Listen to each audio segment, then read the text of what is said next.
This is The Speaking Show. I'm David Newman, and you're tuned in to the #1 podcast for speakers, consultants, and experts who want to speak more profitably.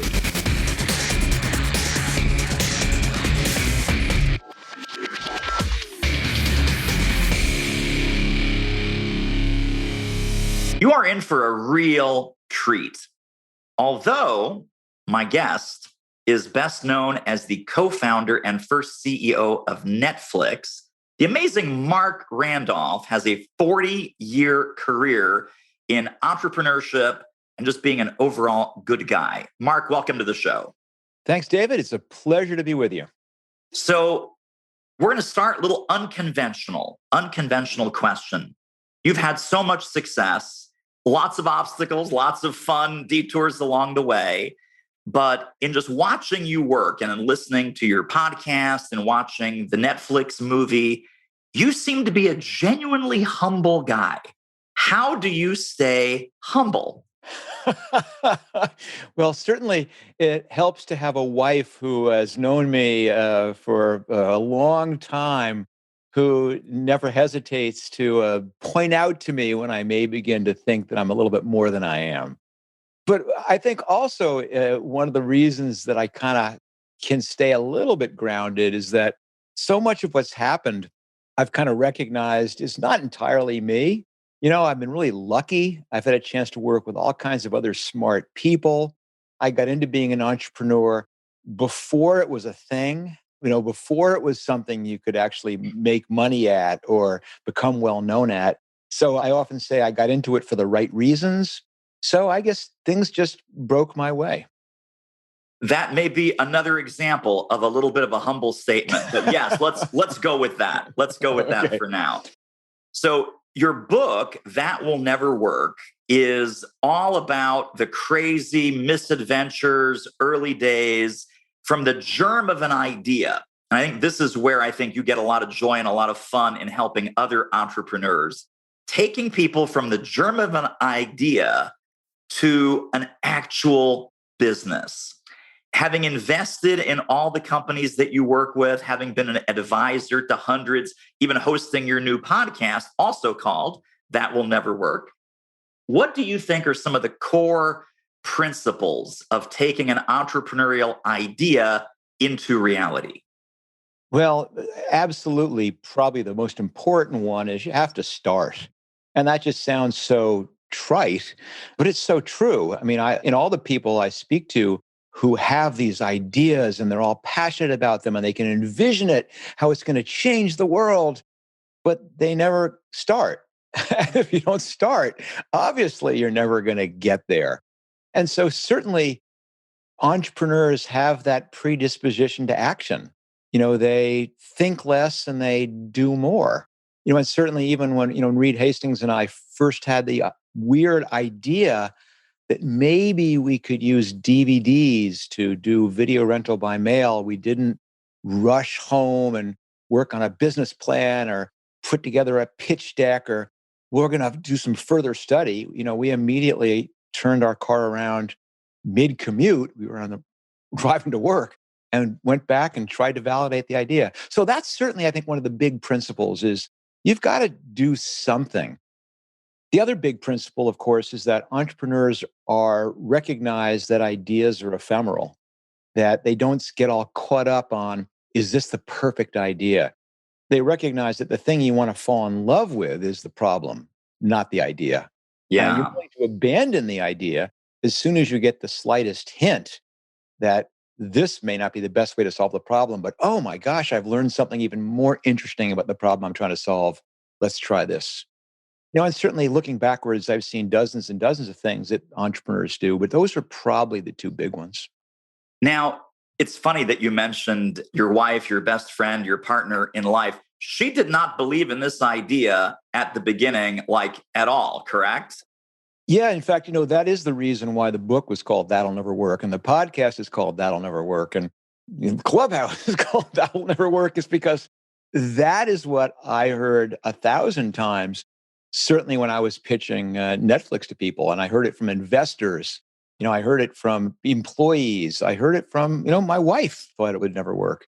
But everyone experiences that. We've all come rushing down into the kitchen after waking up with this brilliant idea, and you share it with your spouse, and they think it's the stupidest thing they've ever heard, and you rush to the office and they think it's stupid, and no one can tell a good idea from a bad idea. It just goes back to the whole point of don't get hung up on the idea. It's like you just got to try it. Yeah. Let's talk for a minute about this concept of the entrepreneurial spouse, because I think this is something you hear about once in a while, but out of all the millions and millions of entrepreneurs, they're usually married to someone who has some level of common sense. They're usually married to someone who does not share that entrepreneurial energy. There's risk, there's fear, there's what kind of crazy idea is this? What do you feel, whether the spouse is on board or not? What would be your ode to the entrepreneurial spouse, especially with some of the entrepreneurs that you're coaching and consulting and advising? They say, Marc, you know what? My wife she's not buying it. She's against it. She thinks it's crazy. I should go back and get a day job. I should just go back on the paycheck. And, how do I handle that pressure? Tell us about some of the pros and cons of that dynamic as you've experienced it and seen it both firsthand and with your folks. So I'm still married to my first wife, so I can't necessarily give you any kind of pattern here. I don't have a lot of experience except my own. But wow, it is so important to have someone who is supportive. And even though my wife never really believed in the idea, I never doubted for a second that she believed in me. And fundamentally, that's the more important part. And I think the thing that a spouse should recognize is not, wow, is this idea this crazy man or woman is pitching to me going to be successful? Is this going to pay the bills? But they have to say, is this making my spouse whole? Are they doing something that they love? Are they doing something they feel fulfilled? Because regardless of whether you're an entrepreneur or not, no matter what your job is, whether you're a veterinarian or a lawyer or you're a bartender, that's what you want out of your job. I'm going to go off on a weird tangent here. I got to a point where I was so incredibly lucky that I was able to have some big choices in life. And I took a bunch of time off from working a real full-time job. And I know that my wife and I talked a lot about what messages it send to the children. And I said, the message it sends to the children is that dad loves what he does. He comes home from work pumped up and fired and excited to go in the morning. And that sends a very, very powerful message. And I think that's what a spouse should see, that yes, maybe he's tilting at windmills. Maybe he has an idea he's been working on for years and years, and it's not taking off. But are they doing what they love? That's what you're looking for. And here's the other huge corollary. I'm not looking for some long-suffering support mechanism who I come home tired and has a meal. That's not the relationship at all. I vowed really early on, that I was not going to be one of those guys on my sixth company and my sixth wife. And that if I wanted to have a relationship while I was doing this crazy thing about starting companies, I had to make that a priority.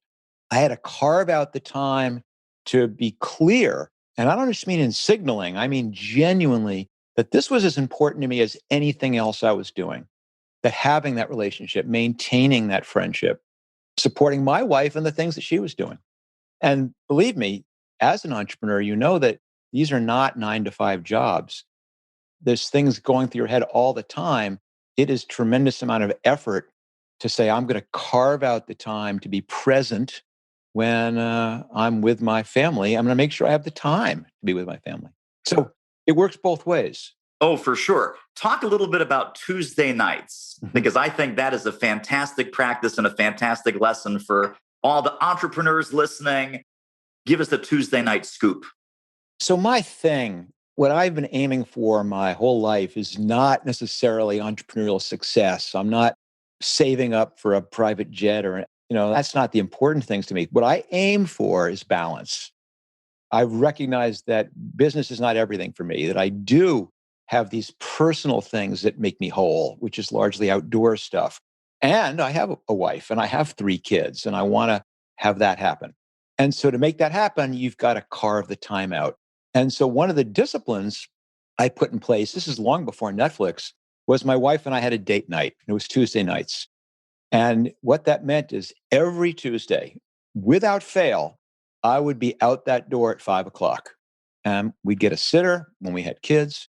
And we would have an evening where it was just the two of us, whether we went to a restaurant, went to a movie, didn't make a difference. Again, it's not easy, but I was committed. And so if there was going to be a crisis, well, fine, but we're going to wrap it up by 5. And okay, you absolutely have to talk to me, David. We'll talk on the way to the car. But the cool thing was, after a while, it's like a miracle.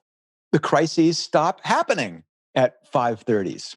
And amazingly enough, those meetings that we absolutely have to get together and talk about this. For some reason, it manages to get scheduled at 3 or at Wednesday morning. And the even more valuable thing, and this touches on like culture, which is an even bigger part of what I believe about how important a company is that you can say all you want how important it is. I want my company to all be about balance. I want everyone to have a life, but nothing says that louder than seeing the CEO do it. And that the best part of all is all of a sudden you begin to see that your other employees are all of a sudden starting to do things like realize nothing's going to happen Tuesday night. I can use this time to do something that's important to me that's not work, or that the world's not going to collapse if I say I'm taking 2 hours off from during lunch this time to do something else I need to do. Hey, good looking. Are you currently getting paid to speak? Would you like to ramp that up? We can help. Book a confidential speaker strategy call with our team at doitmarketing.com/call, and let's see what we might do together. The call is free, but the results may be priceless. Give us a little bit of kind of the Marc Randolph backstory, because I know you had a couple of real jobs along the way before this entrepreneurial bug bit you permanently. What were some of the interesting career choices, kind of pre-entrepreneurship, that brought you to where you are today? So there really is no pre-entrepreneurship. I've been doing this since I was a little kid. And by this, I don't necessarily mean going and pitching venture capitalists and raising money and hiring people. I mean trying to solve interesting problems. I mean seeing the world as an imperfect place. And rather than going, oh, this is all messed up, going, there's got to be a better way to do this. And it's been a thread all through my life. But not because when I was 8 years old, I went, I want to be an entrepreneur when I grow up. It was just this second nature thing that I'll give you an example. Like, when I guess I was 6 or 7, and I had this job, which was selling seeds for the American Seed Company. And it verged on violating multiple child labor laws because basically, if you sold 7,000 seed packets, you earned a whistle. Or in my case, I was trying to earn a stopwatch. But it was a door-to-door salesmanship. And you'd go and knock on the door, and people wouldn't open it, or they'd open it and see what it was and close it again, or they'd listen politely and say no. And I imagine for most kids, that was just a signal to go back home and park on the couch and watch Leave It to Beaver for the 17th time. But for me, I was going, well, the hell with this. I'm going to figure out some way to make it work. It became this game, this challenge. And that's never stopped. So the backstory is I've been doing this for a long time. And the other backstory, you got me started here, David. The other backstory is these days, listen, I've had 3 kids who all went through school, went through high school, college, job market. And there's this huge pressure to know what you're going to do with your life when you're like 14, because we've got to track you into the right clubs and extracurriculars. And my message is like, chill. Like my life was completely nonlinear in that way. My motivation was what's interesting to me. And so the jobs that I took were not ones that I said, this is like what I need to do to get to the next level. It was, this sounds really interesting. And I didn't find, my passion until I was probably in my mid to late 20s. It takes a while. So one of the jobs I had was I ran a ghost town resort in the mountains outside of Colorado. I came back and I was a realtor and I waited tables. I got a job as a gopher. Well, now they call it chief of staff, but basically following around the CEO of a music publishing company. I helped start 2 magazines. I worked for mail order companies. And then lo and behold, there I am in my early 30s, mid 30s. Internet's coming along. And wow, I'm exactly in the right place to recognize this unique attribute that the internet had for selling things. And I had then this experience, not just of management, but of experience in direct marketing and personalization and subscriptions that I could apply to it. I learned leadership by going through this sequence of other, I won't say unimportant, but ascending complexity jobs. I just learned as I went. So Yeah. if there's a backstory, it's that the backstories aren't always nicely, neatly scripted. And in fact, some of the most interesting backstories are the ones that are pretty much random. But don't you think, like looking back, every single stop along your journey made perfect sense and almost positioned you ideally for Netflix and then beyond Netflix and all the great work that you're doing today? I think most entrepreneurial stories make 100% sense in 2020 hindsight.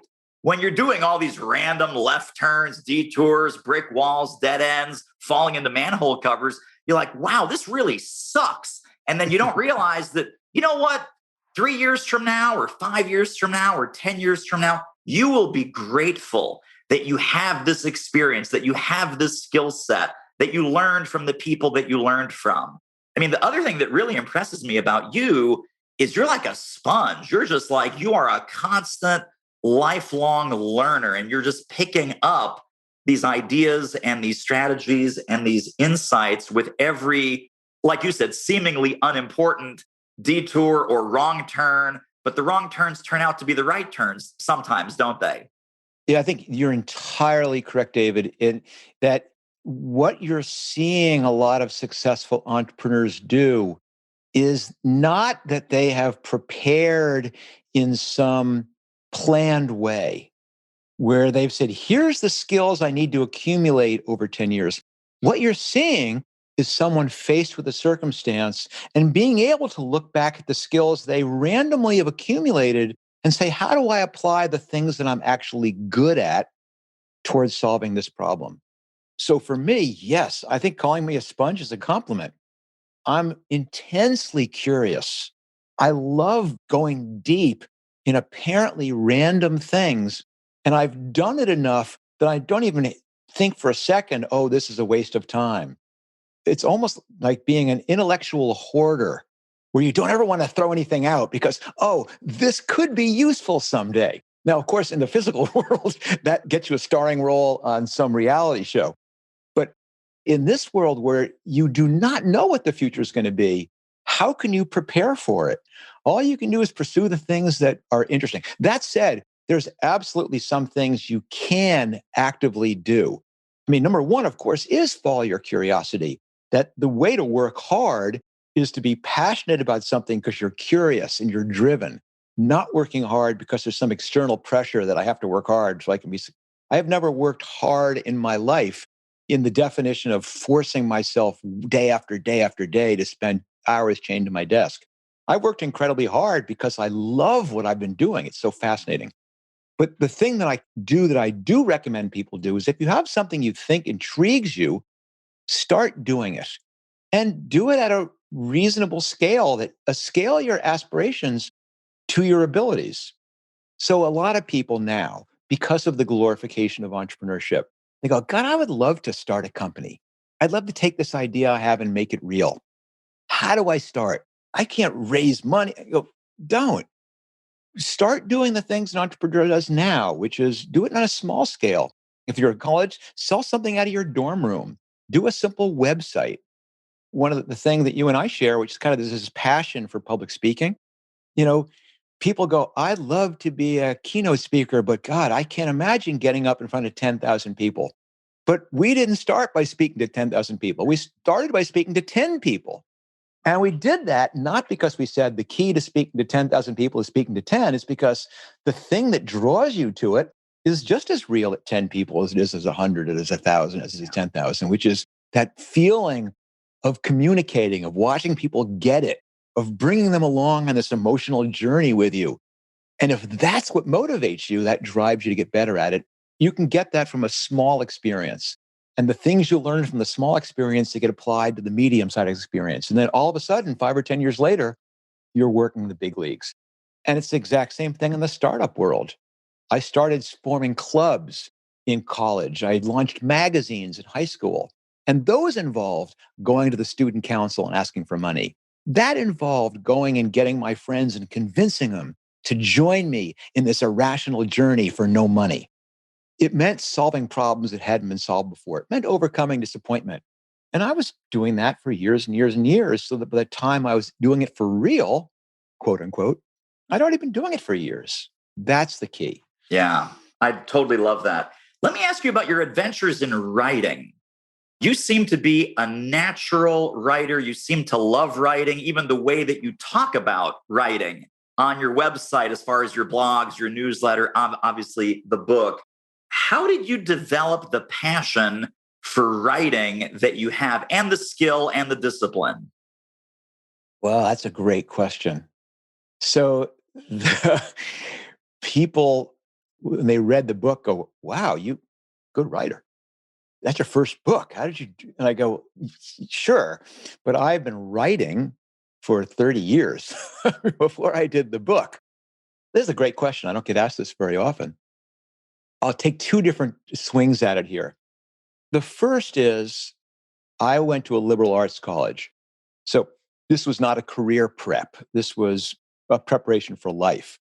And I took two classes there that I use what I learned in those classes almost every single day. In fact, I use them both today. One is my composition classes, where I learned how to write, learned how to express myself, learned how to make and defend an argument, learned how to, detect bullshit in other people. And I mean, how to structure my thoughts in a written, concise way. Oh my God, that was revelatory. And having someone coach me in a very aggressive, disciplined way for a couple of years. This morning, I wrote an email and drew on that experience. And that's been helpful the rest of my life. The other class, by the way, was my public speaking class for all the exact same reasons. And here I am using a lot of the skills that I learned there. Earlier today, I did a virtual keynote. Same thing. So that's one, is that you can learn skills. When I was writing the book beforehand, I read exhaustively to learn everything I could about the structure of a book, which I did not really understand, how people complicated not just the words in the page are, but the way the thoughts are arranged, the way the threads move through, the way the story arcs go, how to use persona, how to use archetypes, or is it archetypes, or I don't know, archetypes. I can't pronounce it, but I know it. So there's the educational piece. But the fundamental piece is it's practice. And I alluded to the fact that the first 10 years of my career, I was a direct marketing guy. And what a direct marketer does is write. And what a direct marketer does is write persuasively. And what a direct marketer does is write something and then, for better or worse, finds out 3 to 10 to 15 days later exactly how well their writing worked. And that was the other big development. By writing every single day, you can't help but get better. You can't help but find your voice. You can't help but begin to realize that you can actually strip out all the extraneous crap. You can be tighter, that you can spend half an hour struggling with, there's got to be a better way to express that concept than using some trite, overused analogy. Can I think of a fresh way to do this and get great thrill in all of a sudden coming up with something and go, ooh. And that's the last piece I'll say here. And this is confession here. I'll write emails of non-consequence, responses to people, and get all caught up in editing it and tightening it just for the fun of doing it. And then when it's done, go, oh man, this is really good. Or I'll read it later. Like I'll read my response later to somebody. But what the heck? I love it. Sometimes when you just nail it and it's like watching a brilliant sports performance, or even obviously with public speaking, we don't always nail it 100% of the time. At least I don't. I'm guessing you don't either. But man, when you do nail one, you're like, oh, I was so good today. I was so good today, Marc Randolph. You would not believe. Yesterday, it kind of sucked. But today's presentation, holy smokes, I had a great time. Yeah, and absolutely. that's partly the energy and the audience and kind of your mindset and all of those things together, right? Yep, absolutely. When you're on, there's a thrill, not much like it. What a great episode. Wowza. Tell you what, if you want to ramp up your revenue as an expert who speaks professionally, you should really check out our free online training at doitmarketing.com/webinar. Let's talk about your adventures in podcasting. So that will never work, the podcast. I look at that as sort of the flip side of writing and speaking, because now you're asking the questions, right? Now you're the interviewer, you're teasing out the best ideas and the questions and the principles that you're kind of channeling your listeners. So it's the opposite of speaking. It's structured listening and structured questioning. You're brilliant at that too, by the way. Tell us how and where the podcast idea came to you. So all these things had their genesis in the same place. If I can digress for 2 seconds, which the wonderful thing about these kind of conversations is you can digress. I had been doing public speaking for a little bit and was starting to kind of move my way up and starting to have some success with it. And I got invited to do a pro bono event by Richard Branson to come out to his private island in the British West Indies and spend 4 days in his island. And I would give a brief presentation and get to hang out there. I said no. And when I told my wife a few hours later, yeah, Richard Branson invited me to come hang out in his island for 3 or 4 days, I said no, because I have some mountain biking week planned with some friends. Well, needless to say, a few hours after that, we were stocking up on sunscreen. But my wife's going, no, we are going to go hang out on Richard's side. But the real piece of this was that this was going to be an event for some Australian female entrepreneurs. And the whole principle of the event was these people had achieved tremendous success in their business and were saying, what next? What now? What's the purpose? And I was going to go speak about how you convert an idea into reality. And I said, no big deal. I'll do my half an hour bit, and then we'll go hang on the beach. And I did my half an hour speech, and I said, I'm going to stick around and maybe listen a bit and see what this finding your purpose stuff is all about. And I was drawn in. I mean, hours went by. My wife goes, what's going on? I go, come on, sit down. And we then spent the whole 4 days with the group participating because I realized I was in this circumstance where I could sit and 10,000 people would come to hear me speak for an hour. And what was I going to do with that? What was the purpose? It was intellectually fun, but how could I use that for something concrete?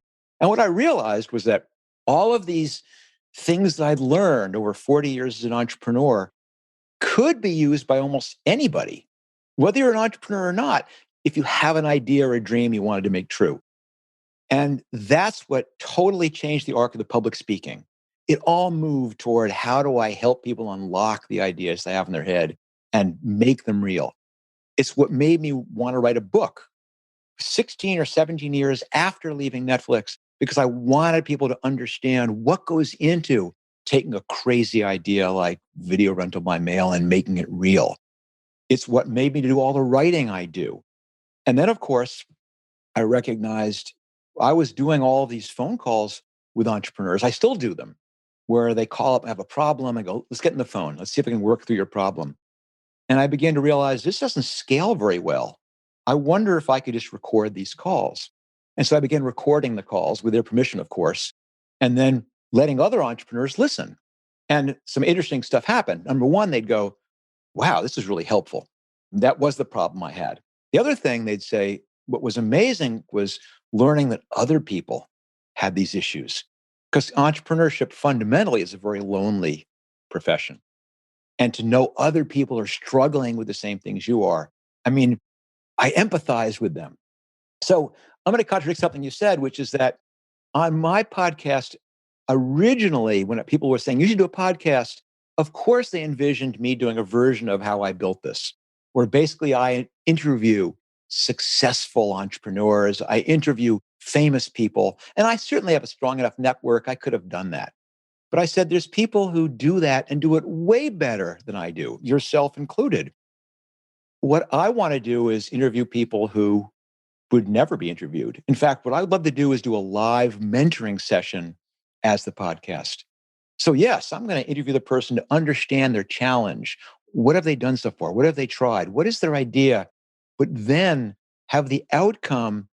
Okay, now let's dig in live and try and help you overcome this problem you're struggling with, whether it's, marketing or finance or technology, but more usually it's struggling with the personal aspects of being an entrepreneur.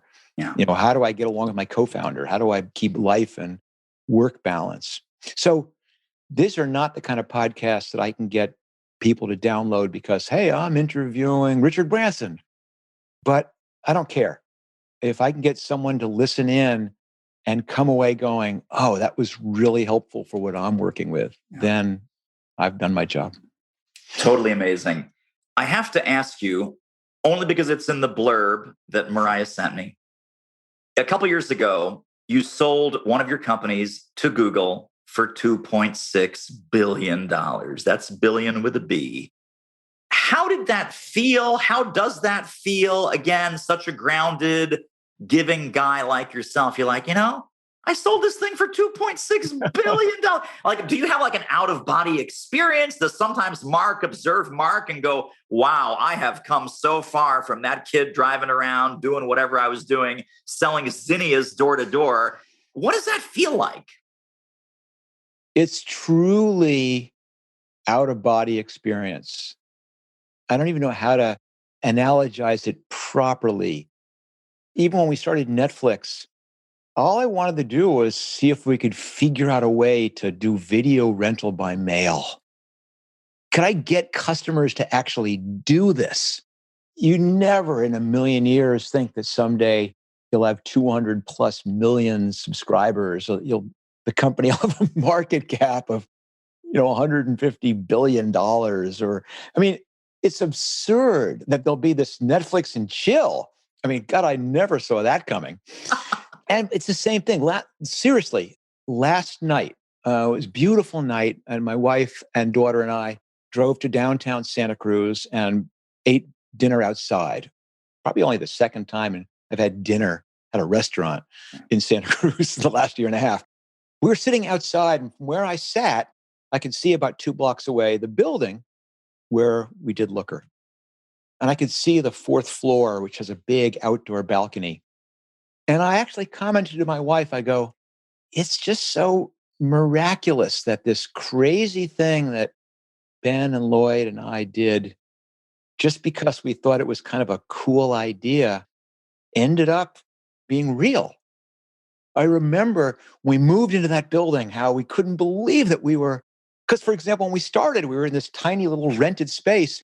And Lloyd, the co-founder of Looker, he'd look up the technology genius behind it. He'd go, God, wouldn't it be cool if we could have an office in the Rittenhouse building, which is the nicest building in Santa Cruz? And I go, come on, focus, Lloyd, focus. And then, God, lo and behold, not only do we have an office there, eventually we fill the whole building. And then I look up from this restaurant going, I remember being out, sitting out in that balcony, having cocktails on Wednesday. Where we had our bar night kind of thing. Anyway, it's a bizarre thing. And the numbers, of course, are ridiculous. When Netflix went public, it went public with a market cap of $300 million. And I remember being in the taxi with my son after going to the stock exchange, being down in Wall Street for the IPO, and just could not believe this little stupid idea of mine had gotten to that point. And same thing with Looker. You just don't ever imagine they'll become the things that they sometimes do. Well, Marc Randolph, clearly That worked. That worked. So that will never work. The podcast, that will never work. The book.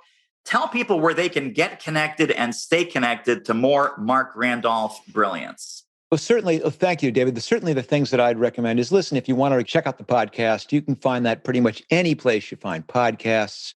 The book, pretty much any place you buy books.